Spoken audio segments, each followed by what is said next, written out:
TimeEnds Radio.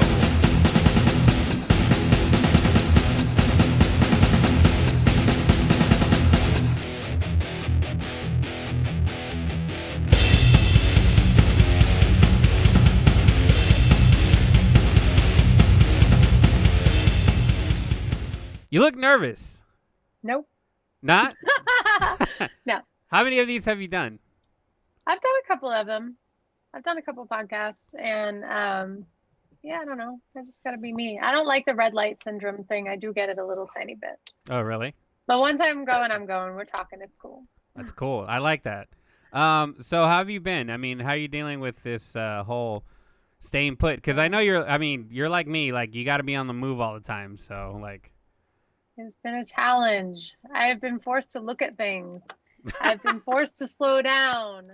I have been forced to adapt and change without spinning. So it's been the best of times and the worst of times. It's been crazy. Is it really weird? Crazy. Is it weird to just like staying put? Yeah, because imagine you own a business where it like revolves around meeting people and like connecting people and yeah, I don't know. That's my thing. So it's been taken away, and we've just found different ways to like get at it and get to it. Yeah, I'm happy you're still open. Like a lot of people have closed. It sucks, you know. And yeah, I refuse. Good. I refuse. I'm in this will be our third year of business in February, and the first year was tough because it's first year. No one knows you exist. Second year was like the build up, and we were crushing it. Third year was supposed to be like I'm gonna pay myself, and then it became a much different year for me. And I think in this time I've really come to accept that and be okay with that. I consider myself now a giver of jobs. That Nice. I have people employed, and that's cool. Like, you know, we might not be. You know, we look like we're doing well, we're paying bills, like we're okay, and we're going to be okay, we'll get through it. But right now my job is to provide jobs for the community, and that's cool. That's good. That's cool. That's super cool. So, I mean, before I dive into the, you know, the other stuff, what got you into wanting to open up a coffee shop? Okay, and, you know, coffee shop was like a total accident, but it was like a blessing of all the things I did. So my background was in recruiting, which you knew, 15 years of recruiting in fashion and graphic design, as you know. And then for me, like I'm a huge connector. I love to connect with people, meet new people, talk to everyone. No one is ever like left out. I meet people in elevators, at airports, like and I just consider everyone I meet along the way part of my life, whether it is for that moment or for long term.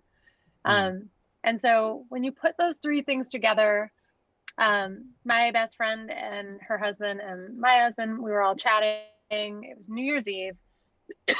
Excuse me. We were like, you know, they're like, why don't you open a coffee shop? And I was like, ha ha ha ha. Because I was obsessed with coffee. Yeah. Forgot to tell you that one. And they were like, it's like everything you do.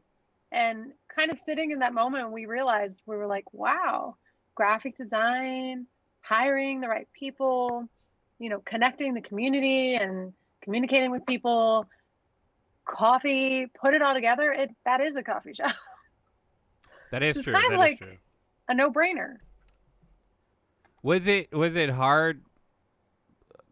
Like, no. Did it take a long time for you to start once you had the concept, and then you're like, fuck it, let's do it? Did it take a while, or so I'm gonna was be it really, pretty really quick? honest here. I gotta hear this. Really good stuff. I was never really willing to take a risk on myself. Mm-hmm. I would take a risk for you. I would take a risk for my friends, for my husband. But I think when it came down to me believing that I could actually do it, I knew I could do it. Like, don't get me wrong, I don't stop. You know this. Yeah. Hell yeah. But it wasn't about that for me. It was about pulling the plug to say, go. It's okay to go. And I don't think I've ever really would have done that 100% myself. I would give 50%, but never 100. And so my husband was like, you should do this. And I was like, yeah, it sounds wonderful. And we were dreaming about it. And I think I created a vision board and I had all these things going. And I was like, cool. And I was ready to invest myself 50% in that. Mm. One foot on the platform and the other on the train, because it was scary. If I dove towards that and it didn't work, I lose. Like I lose everything. Yeah. But that is the truth when you open a coffee shop like this. It's all or nothing. You have to go for it. And Ben had gone kind of behind my back, not really. Like he was kind of like, "Yo, I'm gonna take out a loan, and I'm gonna do all the paperwork. It's gonna be in your name. You're just gonna sign it." So he's like, "I'll get everything ready, and then if you decide you want to do this coffee shop, all you're gonna do is sign your name." And I was like, "Okay, whatever." The loan takes forever. It takes like 60 days or something. So I was like, "Go for it." Oh man. And he came back with the papers, and I signed the papers. I was like, "Let's do it." But after I signed the papers, I was like, "I'm gonna keep my job, and I'm gonna do this and do my job so I get a paycheck. It's safe." That And makes he's like, sense. "No, you're not. Like, that's not going to be possible." And I was like, "Yes, I am." And I honestly really thought I was. I was holding on to that job like for dear life. And even towards the end, like I was like, I'm going to stay, I'm going to stay. And when I started to do the last couple weeks of getting ready to open the shop, I realized like, no, I can't do both. It's all or nothing. So, um, so that's when I decided to let go and go for it, and that I had to. There was like mentally, like there was no way to do both. It wasn't possible. That Couldn't makes be in two sense. places. No, that totally makes sense, and it's draining. Running a business and working a job. It Yeah. sucks. Yeah. And little did I know, like to be honest with you, when we first opened, it was like crickets. So I was like, oh, I could have done both. Like I would say for the first like 3 to 6 months. But what I didn't realize was I was building community and setting this up for repeat customers and really just focusing on like what needed to happen. Sorry, I have dogs. That's okay. No worries. They're talking. Um, but really I was setting us up for the next couple of months to grow and didn't really think that was work because it was fun, Mm. right? It didn't feel like work until we got so busy that it was hard to juggle all the hats and all the plates. What do they say? Like it was then it became crazy. And honestly, like during that time, I didn't realize I needed to help myself. So I Mm. got overwhelmed and um, COVID hit shortly after and it started to slow me down. And it actually is helping me um, nurture that piece of my business that I didn't get to build, which is the foundation. Because I grew Mm. too fast. I was like tiny and then I was like, boom. Yeah. And then, like, where do you go with that? Where are the systems and operations? Like, how do you go backwards and build it all? And the universe has given me space to do that, which is a blessing that I have this time. And it feels scary because it's slow and it's different and everything's been adapted. It's not the way I wanted it, it's not the way anyone wanted it.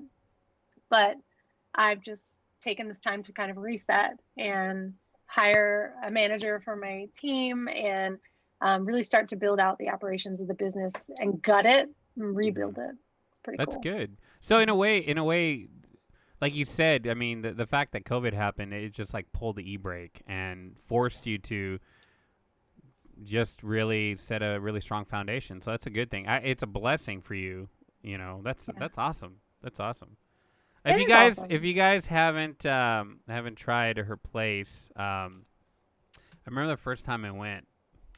Right off of what's the address? I don't remember I know it's on in Studio City, right? Me? Yeah, the coffee shop. Oh, we're in Burbank. We're on Magnolia. Oh, okay, Burbank. I don't know Yeah, why I thought it was Studio City still. it's close. Give me 1 second. Is there a website? That Hmm. that that is what I'm not sure of. Thepalmcoffeebar.com. Okay.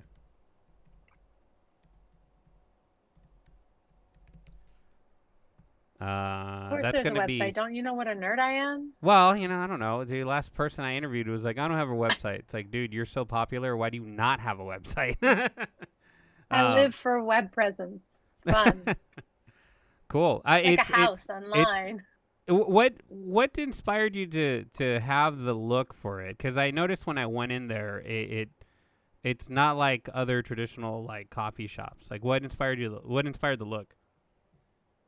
So Ben and I had been traveling to Miami every year. One of my really close friends had a house down by the beach, and he was like, "Come whenever you want." And I'm Cuban, so I was like, "Let me get some Cuban food." So we were headed down to Miami a couple times a year, and the coffee culture in Miami was not like there's Cuban cafes and there's Starbucks. That was pretty much it. Hmm. Some of the Cuban cafes were okay, but we actually found this one Greek place that had really awesome coffee. So we would go there every morning and walk down, and it was quite drabby. Like Oh, yeah. everything was dark, and it felt like concrete, and like I don't know, it just didn't feel like the vacation that we were on. And Mm. we were like, dude, what if we had a coffee shop that felt like a vacation? Because when you're grabbing a coffee, you want to escape from the day, right? You need to keep going somehow. Like, Yeah. and my personal thoughts are like, take a break, take a minute, which I don't always do for myself, honestly. Yeah, Um, you drink coffee like just water at that yeah, point. Yeah. that's true. But we wanted to create a space that felt good, like to get away from your job, from your life for a minute, and like go somewhere that feels not like a place that wouldn't feel like your house or wouldn't feel like your life. Like, I don't get me wrong, like I love like a minimal coffee shop. They feel nice. I remember walking into one on the west side one time, and I walked up to the register. It was dead silent. There was like probably like 15 people inside. It was a pretty big one. Mm. And I was like, "Can I get a cappuccino?" And I heard, "Oh, oh, oh," like an echo. And I was like, "What the hell?" And then I turned around and everyone was plugging away on their computers, and there was no connection to each other. It just felt cold Yeah. and worky. Ugh.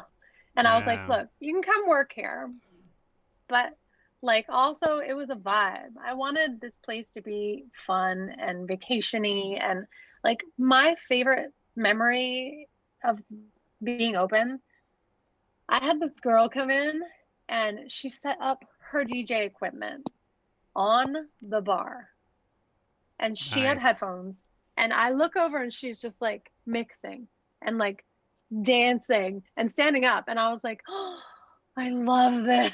So wait, you couldn't hear what she was listening to? She was just she was practicing.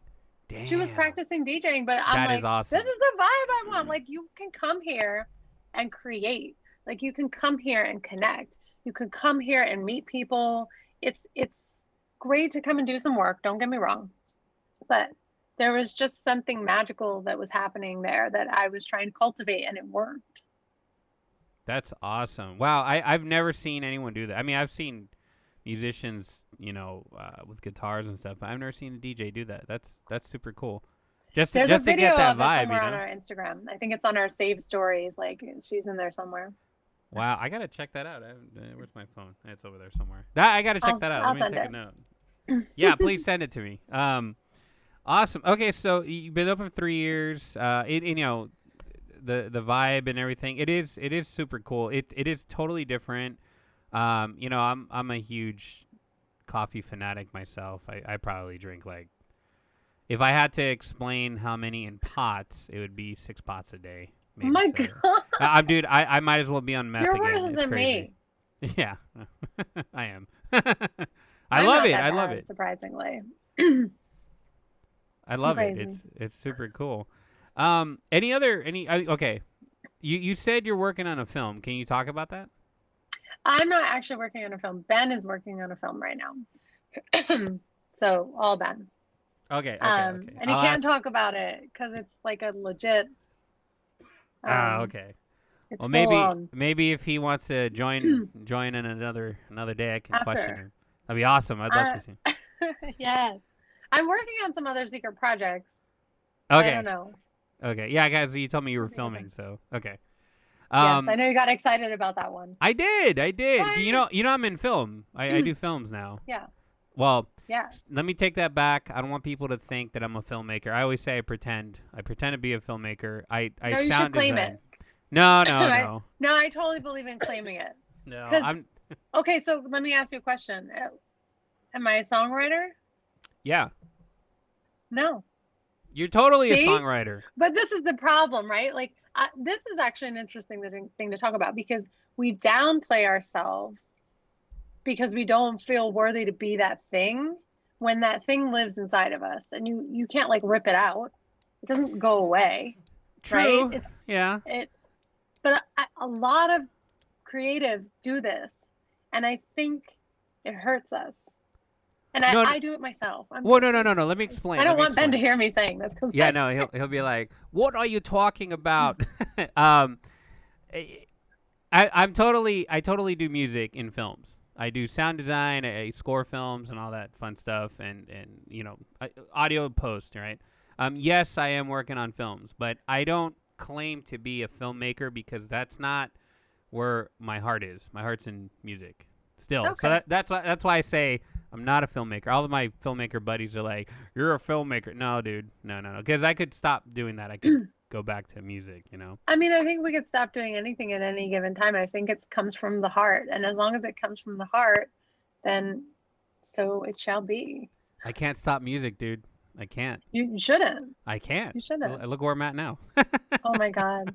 And I think I have to get back into it at some point. You should. So that's the other question. You have training in acting, right?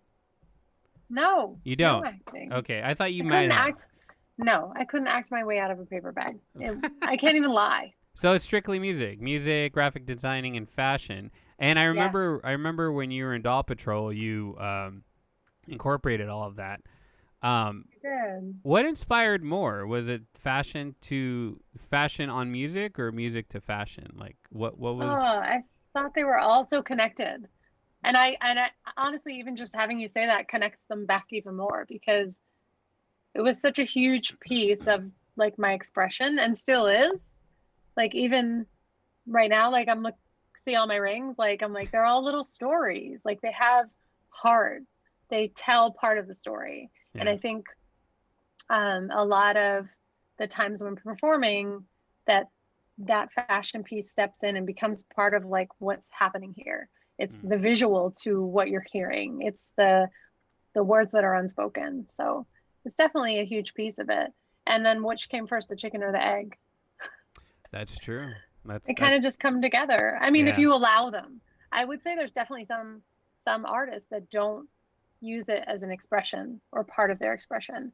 There's some artists that definitely like hide, but then that becomes part of their fashion. Like if you look at like Sia, right? Mm-hmm. Sia hides in plain sight. Like that's part of her thing. Like, and that's how we know of her. Like same with like Tool, right? Like we don't see Maynard like hopping around on stage because he's not into that. But that's part of his, like in some way that's part of his fashion. Like it's part of his appearance, right? Like yeah, it makes sense. He's not appearing. So it's a choice of how we use it as a tool to express or not. So okay, what do you like more? You can't say equally. No, you can't say equally. That's bullshit. What do you like more? Do you like music or fashion more? Okay, so wait, is the real question like, can I never hear music again, or do I never get dressed? I have to wear like a white T-shirt every day. Oh, that's like, is that what you're? I pick music. I'll wear the white T-shirt. Yeah. Okay, that answers my question. Because music gets into your body, right? Yes. It's different. I think music is understanding, and I think fashion is expressing, right? But like strictly expressing, you can't. Strictly expressing, yeah, okay. You can't take in my fashion. I mean, maybe you could if I was like Lady Gaga wearing a meat suit again or something. Like I don't know, but I'm sure there's ways, but like not off the bat, essentially. Okay. Like visually, you can take it, but it doesn't create such a feeling, does it? That's true. It doesn't. Well, no, it's not fair. It creates a moment. Well, yeah, but you can always look back. I don't know. It's really hard because I'm live right now, dude. I'm yelling at my sound designer. Right over here. I'm going to switch cameras so she can see you, so she can see the culprit. Oh, the culprit. There she is, right there. Oh, button. Now the whole world's going to see you again, Furby.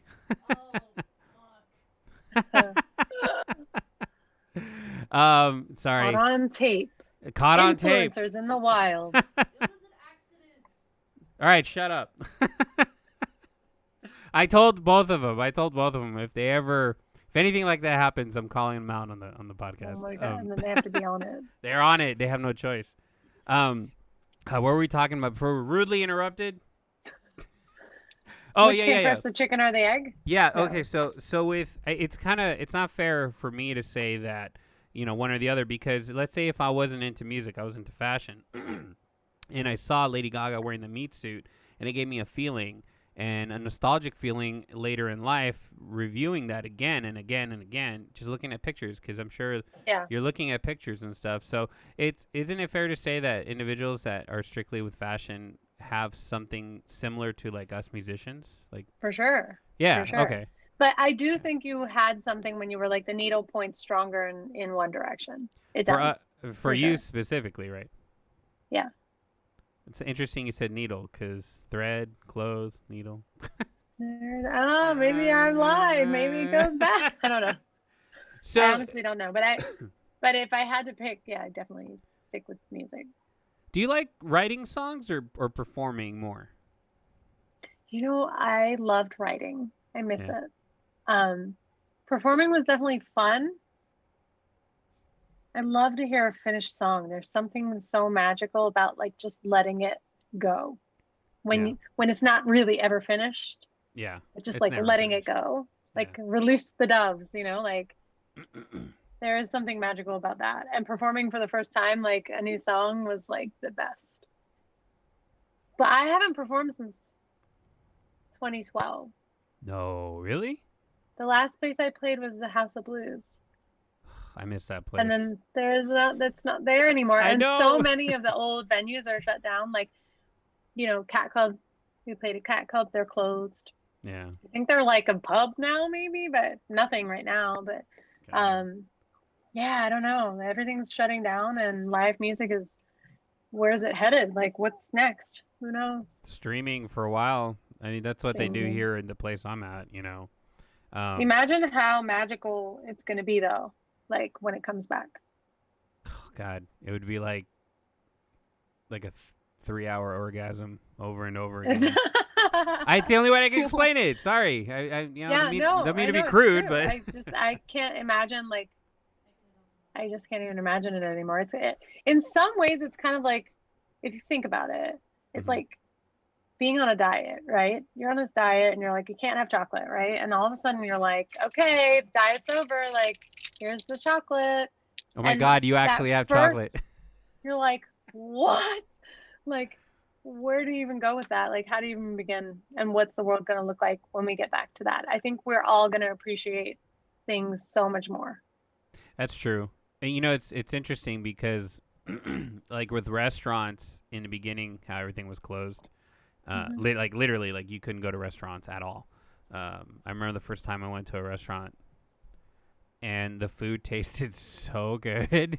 Yeah. I was like, is this fresh or, it was different. It was really different. I have a friend that owns a restaurant, and I noticed a change, from when they were super busy to now, and how just everything's changed and it tastes different taste-wise. I'm going off of taste. It's kind of like victory. Yeah. You know what I mean? Tastes like victory. It's like, I'm not allowed to be out, but I'm probably so much more love, right? Like in a lot of ways. But I definitely think that scale has been skewed throughout this process, because in the beginning there was so much anxiety that the love wasn't pouring back into the food. Like I feel like everyone was in a very strong panic of like, what is happening? And there was not as much care. And then there became this like plateau of like, this is where we're at. This is where we sit. Now let's get back. Like, let's find the love that we once had for this business. Let's find the joy and sew it back into the business. Let's help our employees, rebuild. I know that sounds like extreme, but it's kind of true. Yeah. To be able to like manage, you know, the heavy hit of 2020 and now 2021. And then what does that look like? Like shifting into new spaces constantly. And I think in a lot of ways, personally, I've learned a lot about how I use my time, a lot about like what goes out, um, and what how I want things to be again. Mhm. Like you can put the cherry back on top. Like now, I think it's really um, a good time for a reset for everybody. Even like if you're struggling in your business, like I'm still struggling. Like don't get me wrong, it looks busy, but my numbers are not the same. It's just because you Yeah. see everyone standing outside. Right. Um, that it's going to be a successful business again. I'm not worried about it, but just accepting right now that this is the time. This is a holding period. You Yeah. know, Yeah. for growth and opportunity and learning and shifting and all those things. And I think it's definitely been a crazy journey, but I wouldn't trade it. It's I'm here in this area that I'm in. There's just a bunch of studios and or musicians. You might hear someone rehearse, Yeah. and I talked to the people that do live streaming here, and they're telling me how musicians. A lot of people don't know this, but musicians or live performers, I shouldn't say just musicians. People like theater. Like I interviewed an individual that does theater. Um, Hmm. how those individuals have been hit the worst because Yeah. they literally can't do anything. They can't go out Yep. and play. They can't perform. If they do street performance, they'll get a ticket for being outside or whatever. It's ridiculous. Right And now. Totally. and I think like and in some way like my business has had to adapt in a similar way because we're takeout only. Um, so, my business went down almost 90% in the beginning, and ooh, then it started to come back. But during those times, I had to adapt and survive it. I had employees to take care of. And for me, I was like, how am I going to survive this? Like, how am I going to keep my employees working? Like, because you can't survive in LA on unemployment. And hell this was no. before the whole, pandemic relief thing. Yeah. Um, so I had to think outside the box. And I actually, for about 2 months, became a grocery store. I don't know if you know that. No, no, I didn't know that. Um, I was like, look, I can't make money selling coffee. No one's coming out to get coffee. People are scared. But what's everyone scared about? And I talked to my neighbor and she was like, can you get me chicken at the grocery store? And I was like, girl, I'm scared to go to the grocery store. I was like, but I want to get you chicken. I was like, let me figure out how. Like, but I'm not going to the grocery store. So I started to hear the same things like, I can't get groceries. I can't get groceries. And I was like, okay, I will bring groceries. So I found a distribution company and I made no money. Like, don't get me wrong. This wasn't the time for me. This was the time to help the community. So, Hmm. found a distribution company. I got myself eggs, bread, avocados, fruit, vegetables, stocked up berries and all sorts of butter, like basics, flour. I mean, you name it, we had it. If you needed it, hand sanitizer, PPP, PPE, whatever it's called, masks, gloves, like the whole nine. Because it was just time to figure out what my community needed me for, and it wasn't coffee. And you can't jack up prices on groceries. We want to make sure we serve them still. So we were like, please buy some gloves and grab a coffee while you're protecting yourself. And we Yeah. made it safe for people to order online and not have to come in. They could just pick it up at the table. They could call if they didn't feel safe coming out of their cars. Like we adapted in every way. And I think like I don't just think about what it's like to be a coffee shop person because I do have other businesses that I want to run. And I do think about musicians still. So, like, as a musician, like, what would I do? How would I get through this? And I think some of the questions I turned back around on myself were like, what would I want from my favorite musician? Right. Hmm. So, like, right now, I'm very like foodie. Like, I'm like, food, feed me. I don't know, because I own a coffee shop. Right. Right. There's a pizza place down the street called Prime Pizza. And Oh last yeah. week, do you know Prime Pizza? I most definitely do. shit. I know Prime, it Prime too well. Italian? I know.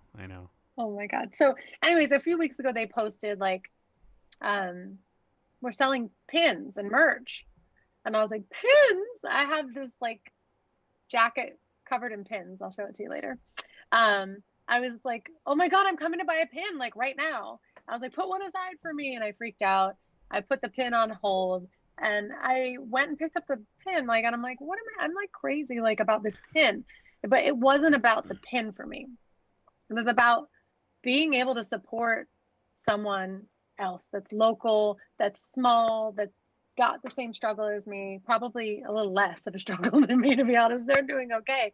But for me, it was like, let me give back to my community. Let me give back to the people that I love, that the people that I want to stay. And I Hmm. think the question is like, how do we help our musicians? How can our musicians help themselves? Like, how can they have that staying power? And what does that look like? Like I saw, do you know Sean James? I don't. Oh my God, me and Gil are obsessed with him. You need to listen to him. He is something. He's got like this bluesy, like deep, shallow voice. I don't know how to explain it. He's wonderful. Um, and Here we go. oh, you're gonna love him. You're gonna freak out. Anyway, He has long hair. yeah, A I was hat. following Got it. him, and he was doing signed lyrics, like giveaways, like framed lyrics. Wow, that's Yes, cool. I know. I tried That's to get one. cool. I didn't That's get one, but cool. I didn't. He ended up selling them, um, but like they were like $100 or whatever. And I think you could pop on a Netflix show and sketch out some of your lyrics and propose it to your people who support you. Like this is some of the things that we can do. And I don't have all the ideas. Like I'm not saying I know how to make it right or make it work, but I definitely think just thinking outside the box, instead of looking at yourself as a musician, look at yourself as a fan and be like, what would I buy and how much would I pay for that? Because that's cool. I actually wanted to get those lyrics for Gil, but I That's a didn't. cool angle. I You didn't know, get them. He it, loves them so much, and I was like, "What a surprise this would be!" And I was like, wow. "He'll probably do it again. Like I'll keep an eye on him." But like it's there's so much space there to figure out like what does the next step look like, and how can I get myself there? How can I think outside the box? How can I not be like everyone else who's waiting? Like what can I do to help myself? And maybe sometimes that's just asking others, what do they want? What do they want to see you do? Yeah, You know? I was talking. I had an interview with this individual that that interviews local bands, and we're kind of throwing ideas around, and it's just like what you were saying. Like if you put yourself in the other person's shoes and think, what would I want from them?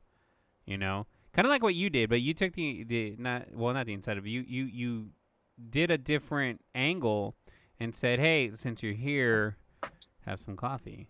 you know Yeah. and it's like it's a nice thing, and I mean, I don't know how it went, but I'm sure people were like, fuck yeah, I'm gonna have some fresh coffee from a place because I'm out and about. Why not? Yeah. So that's what's cool. Like a lot of business are doing that. They're doing different angles. They're saying, fuck it, we're not gonna go down with our legs up. We're gonna just or go down on our backs. We're gonna just figure it out. So that's cool. Yeah. I also And saw like, did you see this thing that they're doing? They have musicians do like write you your own personal song. So you could buy a song. I saw Penn and Teller do that, or excuse me, just Penn Jillette do that. The magician, he was like, pay me $100, I'll say whatever you want to anybody. Yeah. That's cool. It Like is I'm cool. like, how neat is that? Like say you wanted to like, write a song for your husband or your wife or whatever. Like it's pretty neat that you could like really give that gift. If you don't have that talent, someone else might. Like, and so I was thinking like what a cool angle for a musician to kind of play that too. Like there's Yeah. so many ways we've all had to adapt, and like definitely like we all say like we're in the same boat, we're in different boats, we're on the same journey, right? Yeah. Like Yeah. but I think just like being able to spark ideas and help each other out and see each other's blind spots, like that's why it's so important to have a community and really be able to shift through some of those things that are hard. Yeah. you know, just and just having the not the courage, having the spark, you know, the push to do it. Because I know like a lot of us are like, "Ah, I don't want to get up. I don't want to, you know, I don't want to do this. I'm tired. Tired of what? You know? I will tell you, like there was like some days I was like, I don't want to. I cried. I was like, I don't want to do this anymore. And then Yeah. my husband was like, it's not about you. I was like, how Damn. dare you? He's like, it's not about what you want to do. Like you have all these employees depending on you. You have, I mean, he was just remind me the things I already knew, and I was like, yeah, it is not about me. And this place isn't about me. This place is about the community. So like, how can I quit? I can't. You can't quit the community. It You doesn't can't. work. Yeah, So you can't. You just can't. And you know, I don't know if some individuals can see how much of an anchor you are, you know. Even if you're not present in their lives, they have no idea how you're anchoring them because you're putting so much into the community and doing so much for yeah. individuals even around them, you know, cuz what you do is a chain reaction to everybody else And in a, you don't you think know. about it, but it is very true. And I Yeah. think Yeah. in those moments where things look really dark, somehow I would get like an email from like a random customer that was like, I see you. I see what you're doing and you're a badass. And I Yeah. was like, oh, thank you. I needed to. Sometimes those little emails, like you don't realize, like I literally write back and I'm like, I really needed to hear that today. Like, thank you. Because I kick myself and beat myself up sometimes because I can't do everything I want to do. Like I'm a Yeah. mom, I've got a 5-year-old child, I've got a business, we're homeschooling, trading back and forth because everything's online. So, it's just not possible to do everything I'd like to do, even with delegation. So it's like sometimes you just have to let things be and that's enough. And people still see you like and you Yeah. still have to see you and go, okay, that's enough. You know, one of the most important lessons I learned from my daughter is, she didn't say this, but I learned from observation over the years is enjoying the little things, you know. Yeah. And I think, you know, everything you've said, you know, how you're juggling, you know, with school and business and all that. You know, if you see the little the little things that are funny or that matter, you know what I mean? That Yep. some people are like, it doesn't matter. It does. It makes it like the email. You know, it just it brings so much. It brings so much into your life, and that's what's awesome. You know, but it's cool. You have customers that randomly email you and say, Yeah, "Dude, you're kicking I ass, know. man."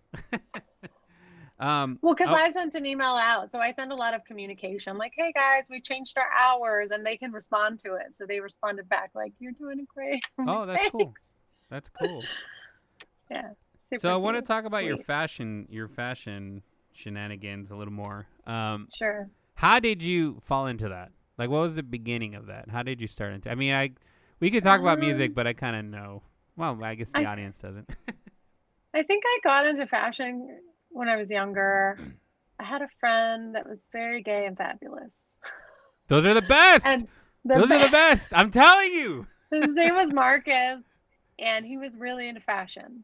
And he was into like the designer stuff, and he would bring things to my house. And I was looking at all this like men's clothes, but a lot of them were really feminine, and I like wanted to steal some of them. I was like, this is cute. Like I was like, um, and then we started like when at a young age I was like in the New York club scene.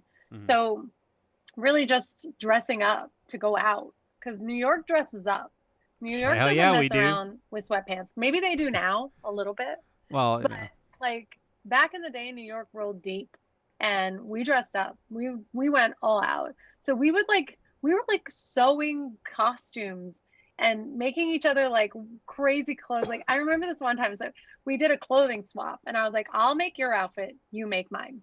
Wow. And he got me like this Versace outfit. He spent so much money. I was broke. He bought me a Versace outfit and it was gorgeous. I will try to find pictures. And I made him a t-shirt. It was white. And this is before like there were like custom t-shirts. So I made him like a custom t-shirt. And the front said, you know you want to. And the back said, fuck. Oh, that's And awesome. I'm terrible. I must have been like I don't know, 21 or 20, maybe not even of age, I don't think. Wow. And he was like obsessed with the shirt. He's like, "Yo, this is amazing." And I was like, "I think I went too far." But we were just like two crazy fashion obsessed kids who were, I was sewing skirts and like making pants. And one time I made a pair of pants that didn't make it through the day, let me tell you. Oh, I really? should have done a double stitch. It didn't work out for me. Please tell I had to me, go. I was in high school. were you wearing them or someone else? I was wearing them. They were bell bottoms, and they split right down the middle. It was Oh. full on. Someone gave me a sweatshirt, and I had to go home and change my pants. The rip was like this big. It was like one cheek to the left. It was not okay. So we started building our own stuff, and then after the rip, no, we were like adapting like other things to make it what we wanted. So we couldn't find what we wanted in stores, or we couldn't afford it. So we would kind of just buy stuff and adjust it. And we had some stuff. I mean, we were full on. And then moving to LA, the scene was very different, and I kind of like had to find my own space again. I wore some pretty weird stuff. I mean, I'm gonna be honest. Like, I look back and I'm like, why was I wearing fingerless gloves? I still would rock the fingerless gloves. Don't get me wrong. What, to match But like all the why was I hobos? wearing them with that? Yeah. Oh, Like, I was see. like, I see. In combination. but Okay. yeah. Still, I have a pair. Anyway, yeah, I don't know. The love for creating came from fashion. And then, like, as I got older, I was like, I don't have time for this. Like, I don't have time for this shit. So I just would find places that had things that I loved.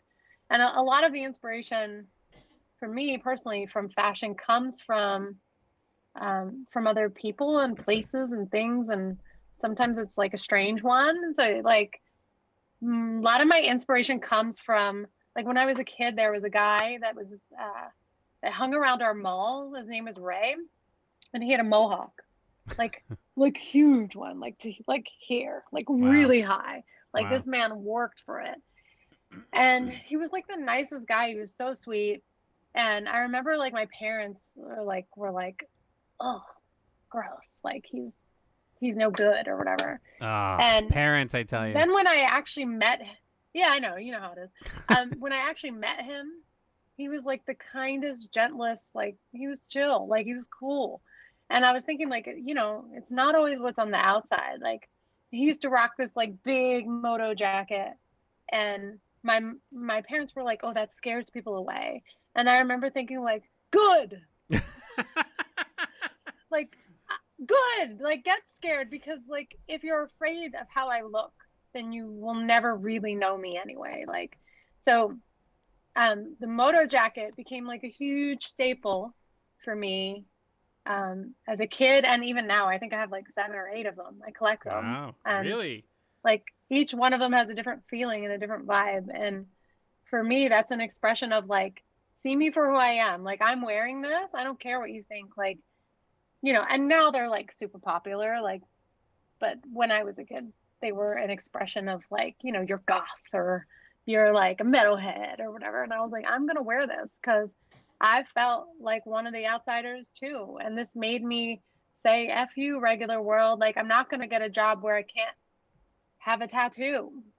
I don't want to be in a space that I'm made to feel like I don't belong because I look different. Because we're all different. This is Yeah. crazy. Yeah. It sucks. It sucks when you look,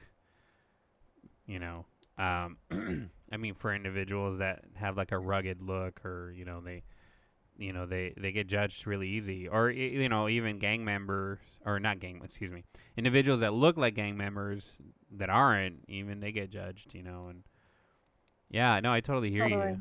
Wow. Yeah, but then it goes Biggie mainstream, jacket. and then it gets weird. Like, I know. because you're like, well, no, but you're like, how come Little Peep looked like Little Peep, but Little Peep wasn't scary? Like, right? Yeah. It's like they make it okay. Like, and so like, but that will never completely open up. That will always be, the way it is. And I would hope that one day that changes, but It might. I think the way I should choose my words carefully here. The millennials think. I think things will change. I mean, So we always call millennials, but we're actually not talking about millennials because I'm a millennial. I think Well, you're what? When were you born?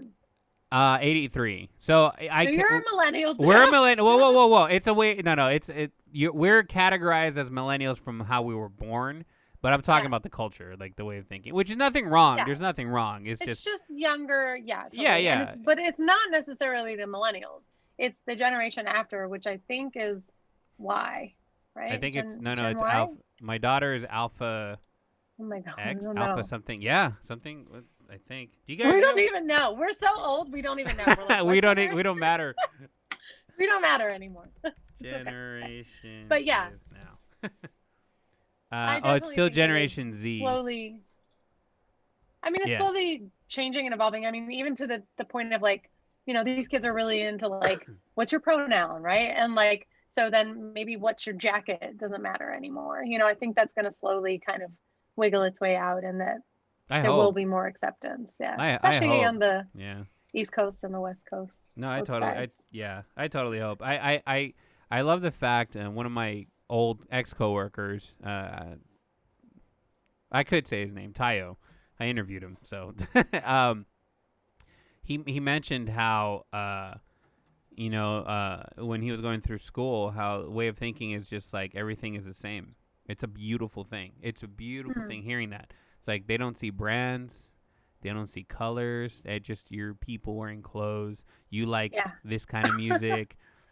Oh, you're into hip hop, but you look like a metalhead. Oh, you're into metal, but you look like you're into hip hop. It's like there's nothing. I love that. I love hearing that. Yeah. It's a beautiful I think thing. I grew up like that out of lack of like for instance, like I didn't have like a group of friends.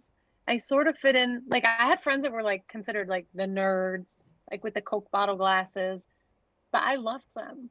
And I had friends that were like cheerleaders and cool. And Yeah. I was friends with the hot boys and the goth kids. And like I hung out with I forget what they called my little group, but the excommunicated crazy kids. But I was friends with this circle, and it was really quite magical because in some ways I felt like I was the connector out to all of them. Like even if you look at them now as grown-ups, like I was like, oh, I fit in with you and I fit in with you, and that's weird, but that's like you guys all accepted me. They didn't necessarily accept each other, but Right. somehow I didn't see any difference. And like even to the point that I was like, one time I was talking about like color and diversity in my school, and I was like, oh, there was 3,000 kids in my school and there was like nobody of color. And then my husband's like, well, you are Cuban. And I was like, oh yeah. I was like, there's one. I guess, yeah. I mean, there was like a handful of us, but we didn't notice that we were different. Like the crew that I hung out with when I was really young was like an Indian girl, a Filipino girl, and me. And I remember we were at a roller skating rink one time, and this group of 3 girls were coming up to us, and they were going, take a picture, you tourists. And they were calling us tourists. And I remember thinking, like, my whole life, I was always like, what the heck is she saying? Like, and then like as an adult, I was like, oh, we all look like we don't belong here to her. Yeah. And like I'm dark skinned, Christine, Filipino, and Ratika's Indian. Like we didn't make sense together, but I never even noticed. Like I had no clue, and I still don't notice because I don't care. But like I think, the world lives 2 different ways, which is segregating and like, not noticing. And then there's the piece that like we're aware, which is what we are as adults. But as a kid, I had no idea. Yeah, it's I don't know. Hopefully, like I said, hopefully like it'll get to that point where you don't, that wouldn't happen, where they're like, I mean, you can roast each other fine, but when it's malicious, it's fucked up, and I feel like depending on certain, things that are happening now, I feel like we're on that way to not.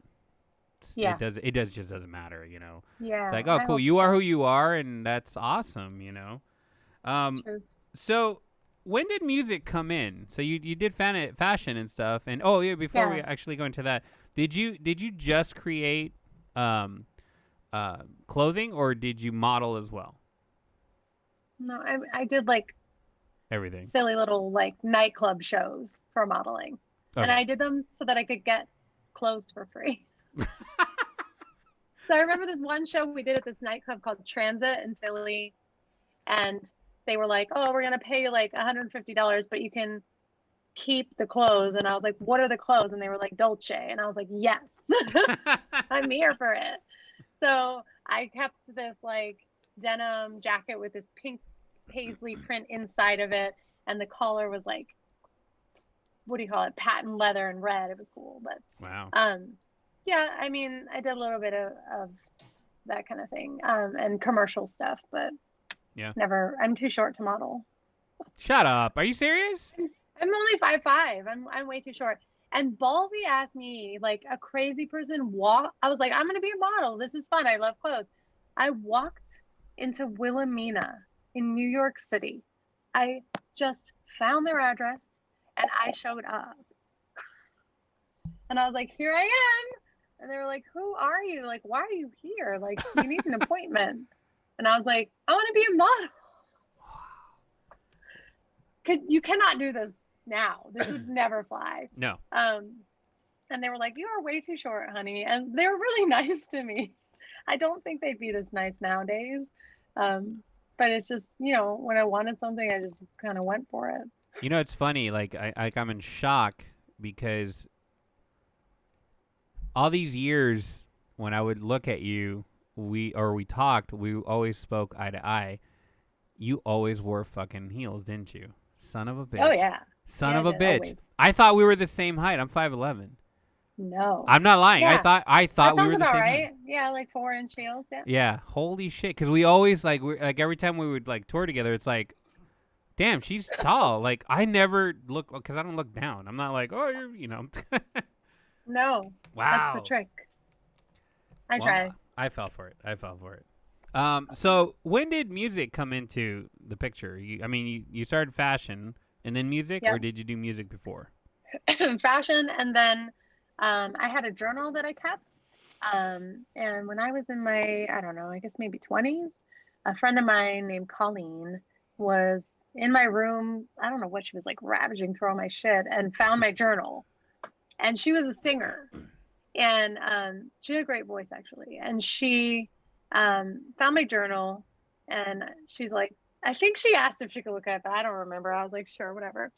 And so she started reading it and she's like, Joe, you write songs. And I was like, what are you talking about?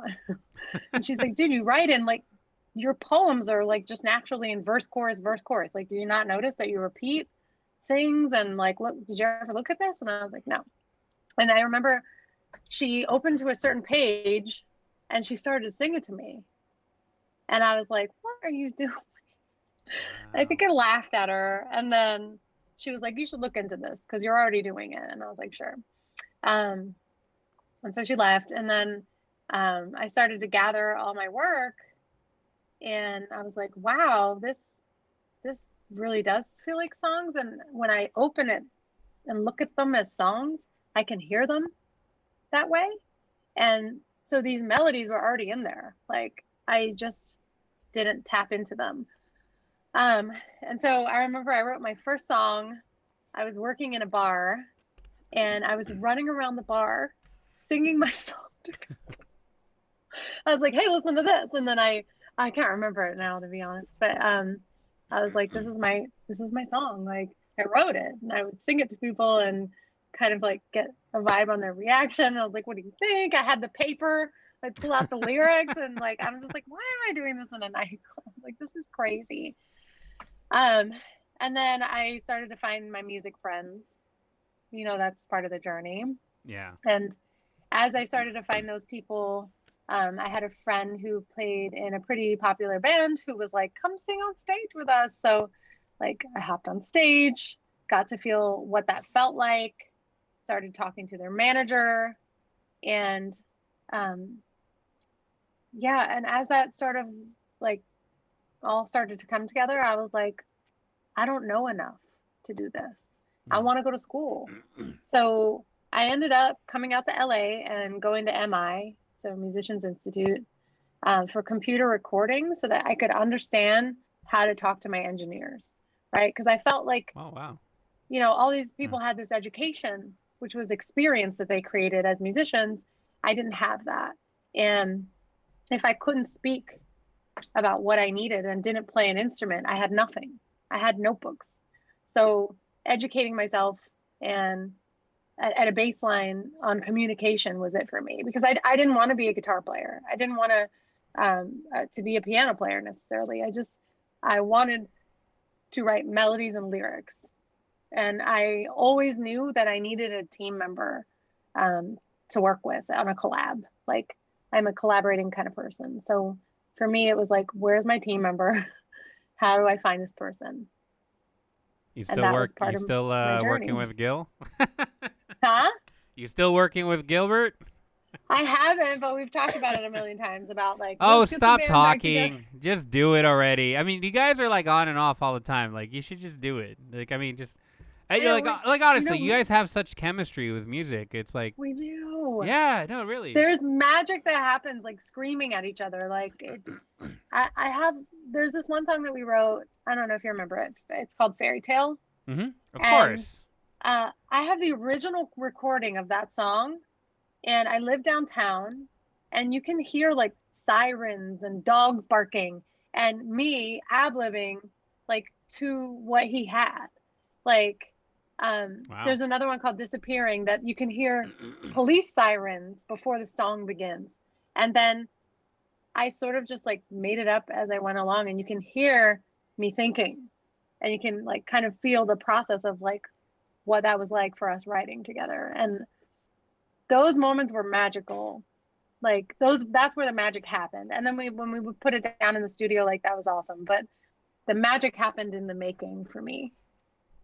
Yeah, no, I agree. Like I remember oh god, the last time I saw you guys did like an acoustic set somewhere.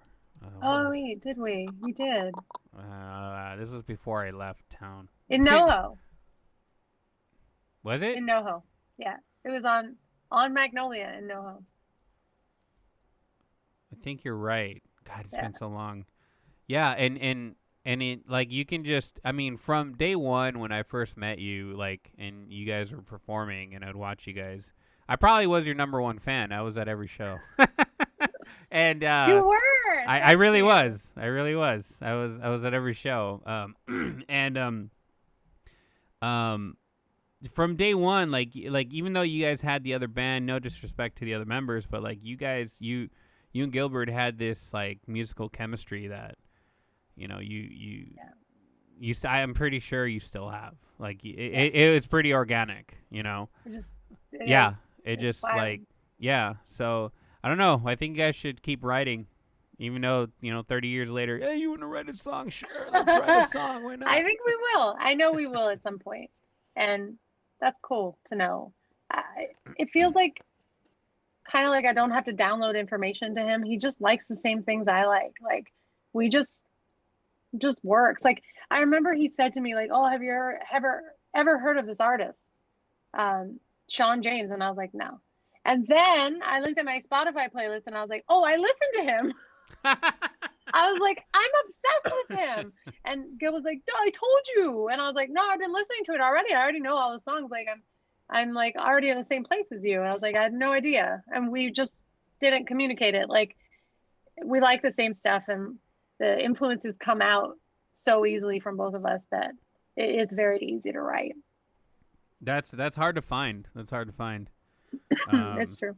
It's very, very hard to find. So what got you into graphic designing? I've been doing that since I was a kid. I've been on Photoshop since like the old Macintosh computers had the little rainbow apple on them. Wow. My dad was like an innovator in the computer space. Right. And so we had computers really early. So I probably was on a computer at like 5 is my guess. And like playing Return of Zork and then learning Photoshop there. And then kind of gradually just building out my Photoshop skills. God, what Photoshop and look, I'm was not that? even a whiz. What Photoshop was that? Like, I couldn't even tell you. I was a OG, kid. Photoshop OG. Oh, gee. Have you I think it followed was- through with all of them, or Huh? have you followed through with all of the upgrades? Like what's the new Yeah. Photoshop? I still use it today. Yeah. You still use it today? I use the Wow. Creative Cloud version. Yeah. I I still have can't. an older version in here. I can't do the don't Creative delete it. Cloud, dude. I can't. I don't know what it is. Like I I do editing and stuff, and well, audio editing, not video editing. That's why I have him. And I like all this cloud stuff. It's like, no, I want to own the program. I know. I used I to miss feel the that. same, but I don't anymore. I miss that. You'll I get miss there. that. You'll get there. I think also it's like the program constantly changes. So if you're not using it, it outgrows you. That's true. That is very true. That's the most painful. So you just graphic design because you grew up with it. I think I'm a very visual person.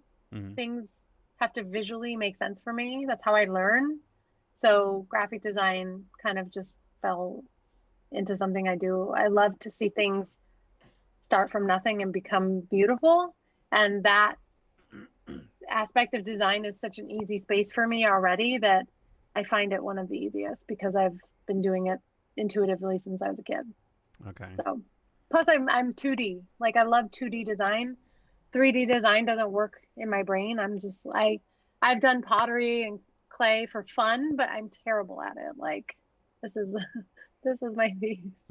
What is that? I like it, but That's it's cool. I'll buy it. I'll buy it and burn some a face incense. only a mother could love. Speaking of mother, you said 5. Yeah. How does it feel? Oh my Like God, I'm getting old. My child is 5 years old. Life is crazy. I remember when you were knocked up. I was like, wow, this is really happening. This is life. We're growing up. Oh my God. How old's your daughter? How old's your daughter? Mine? 13. Yeah, old man. Exactly. Where do you think I got these gray hairs from? Yeah, that's where they come from. It's legit. She's actually my work daughter. They're no lie. They're identical. What? They're like, yeah. She's What do you mean? like the way they think. Like they're very witty. Yeah, I'm talking about Oh. you. Yeah, it's hilarious. It's hilarious. The presences repeat. You get Can't get rid sometimes of 'em. 2 of the same person. But It's yeah, true. no, she's she's doing good. She's taller than my producer, which is hilarious. She she's trying to find what she wants to do. She's always been a singer and a dancer. Right now she's with my guitar teacher, Seth Warsham. Shout out to Seth. He's actually teaching her vocals. I think Nice. they just had a lesson. Hopefully it went well. First lesson. And she's Tie it all together. yeah, she's like, been trying to figure out what she wants to do. She's done drums. She comes here, she plays drums. She's done guitar, and Really? it's always been singing and dancing. And I'm like, cool. I'd rather you do that than, engineering or something. Why? No, I'm just kidding. Up No, to whatever you she wants. anyway. Whatever she what? Not up to you anyway. It It's doesn't not matter. up to me. It's awesome. And I like it's really cool watching her just she'll look at like an instrument and she'll start playing, as a musical dad here. She'll start like, oh, what's this do? And she'll figure it out. Oh, cool. Like, oh my God, Yeah. you're just like me. Just play with it. That's Yeah, the Linda Perry method, right? Just try things. Yeah, and and what stuck is singing. I took her on set. We did a film recently. We're doing a documentary for a small business. It's called Classic Rock Sandwich Shop here in San Diego. Cute. Short story. I walked in with my buddy. We wanted a sandwich. We're like, I'm dying for a sandwich. And I Googled it, walked in, and like the whole spot is just full of like, pictures of musicians from like the 50s, 60s, 70s. Yeah. 80s. Well, not 80s. And, the shop owner she started talking and started telling me her story. And I was like, can I shoot a documentary? She That's was like, cool. She was like, yeah. So we filmed on the 4th, actually January 4th, and I took her on set. So she's on set wearing a mask, watching around. It's like, hey, PA, go do this. So she's got a little film experience now. So it's crazy watching her grow, because now she understands the jokes. I thought that was the bad part, because now you gotta. Well, it's funny. Her mother asked me, it's like, do you miss her being little? I was like, I do, but she was fun. It's gonna sound wrong. It's gonna sound bad. She was fun when she was little, but she's super fun now because she gets the jokes. Yeah. She understands that. I think it's the classic mom dad thing. Like, you love them more every day. Yeah. She's always like, I miss when she was little. I'm like, nah, let's party. And she can come. Yeah, it's awesome. It's awesome. Cool. But yeah, it's interesting. It's kind of weird life experience watching them grow up, because you start. It is. You start realizing, oh shit, I'm getting older. Yeah. Stop growing. Stop it. Yep.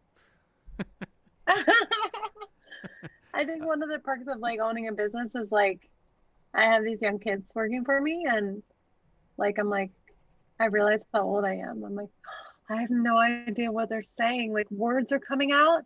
And I have like one employee who's like in the middle of our ages. And so I look at him and I'm like, oh, what are they talking about? And he'll like interpret. He's like the interpreter. I'm like, what did they say? What does that mean? And they're like, oh my God, like it's full on. Because my little guy is still small enough that he doesn't know what's cool or like what's not cool. And I'm just like, I'm not getting the 13-year-old data that you're getting. I've been very fortunate because there's probably been maybe 10%. It's fair to say 20% actually, where she'll say the new slang, and I'm like, what the fuck did you just say? Yeah. And she'll explain it to me, and I'm like, that is the stupidest thing. I can't talk. I say that's disgusting when it's cool, But she explains it to me. Something in there. Yeah, but she explains it to me, and I'm like, okay, but so I'm kind of, I'll be one of those hip older dudes. I thought I was going to be that, and then this one time I was, these kids, like, they shorten everything. Yeah. Like, yes. Right? So I thought, oh, I'm going to, like, say something to them. I'm going to shorten it. So I said, congratulations. Like, this Saturday was our best day ever. And then I deleted best day ever, and I was like, BDE. And they were like, what did you say? And I was like, what do you mean? And they were like, you can't say that, Joe. And I was like, I have no idea. So I Googled it. And BDE does not mean best day ever. What does it mean, Joe? I mean, what does it mean? Big dick energy. That's right. I learned. But I was so mortified. I was like, oh, I have no idea. Like, I am so embarrassed. Like, but at least they told me and didn't just let me keep going. And but I need to watch. But you know what though? It's fun. It's cool to experience that. No, to experience that because you experience that. It's like, fuck, I experienced what my parents experienced. Yes. At one point in their life. I know. Do you remember that? I feel like it was yesterday. I was like, Mom, God, where you're like, no, God, stop looking at me. Why are you listening to what I'm saying? It's not a new piercing, I swear. I've always had it. My grandma would do that. My grandma would be like, hey, in Spanish, she'd be like, is that what's going on under that shirt? Nothing. Lift that shirt up. Oh, fuck. You got a tattoo? To the head. Yeah. No, I had the chancla, and she would throw it. Oh, no. It was terrible. They coming for you. It was terrible. Good times. Good times. So any plans on getting back into the studio? Maybe. Okay, so this is a secret. All right, no, I won't tell anybody. But I have a friend that's like a legit songwriter, and I was going to see if she would give me some music to write to so that we could collab on a song, and then who knows what would happen with it. but just for fun for me. And I'm like, I'm going to save up for that and figure out how to do that. With When her. that happens, 'Cause, I want you back on the show. okay, cool. Hell yeah. Yeah, for sure. Something will happen again. And like, honestly, I miss writing lyrics and melodies, and I forget. It doesn't really go away. It's like riding a bike. Like now the songs are just like for a 5-year-old. Do you, I have songs about Julian, like random melodies that I sing to him. So there's one that I'm like, Julian Mackay Milliken, Julian Mackay Milliken, oh, Julian Mackay Milliken. And then I fill in like whatever I'm feeling in that moment, like, I love you so much, or whatever. But like, it becomes like children's songs for the moment. And then one that's a good day start. it will be back again. Okay, now I'm gonna throw some ideas out there. I don't want to intrude. Not intrude, but I'm gonna do it anyways. Okay. You play music at the coffee shop, right? No. So, I mean, so towards the end, we were having live people come do outside shows. Oh, but you don't have a radio going? I mean, we're right now we're in takeout capacity, but Normally. we could. Normally. Well, why I have a can't PA that be your system. music? Just have it your music playing. No. Yeah, and then you can have. Why not, dude? Talk about the. Wrong. No, check this out. Weird. No. Check this out. Here's an idea for the future. You have your own music playing, right? Not but gonna happen. It should happen. Stop it. It should happen. You have your own music playing on loop, right? But then you sneak in some local bands, some local musicians in there. Cool. You know what I'm saying? I'm down with that. But Yeah. you got to have yourself in there because you need to start I'd somewhere. love to put like a Spotify local situation going on, but we're not open yet. When we open back up, I'd love to be thinking about what that future looks like, how to get more music in there. I think who did we have come play? This boy named Tommy Reagan, young kid, super talented.